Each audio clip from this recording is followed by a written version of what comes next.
المؤمنون كل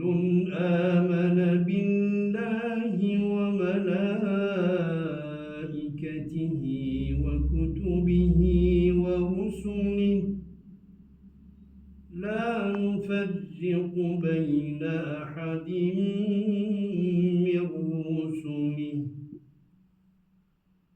وقالوا سمعنا وأطعنا غفرانك ربنا وإليك المصير لا يكلف الله نفسا إلا وسعها لها ما كسبت وعليها ما اكتسبت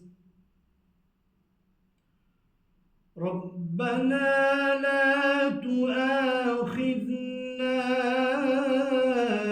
إن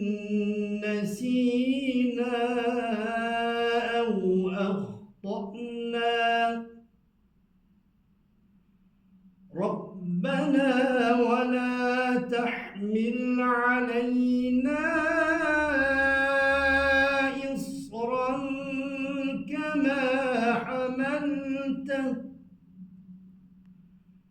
كما حملته على الذين من قبلنا ربنا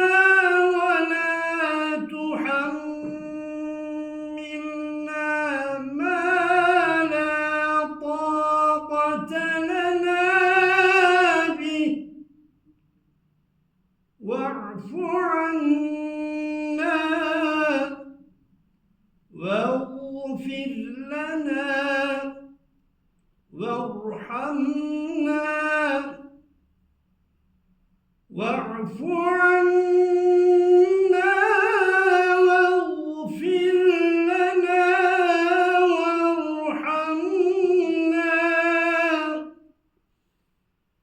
أنت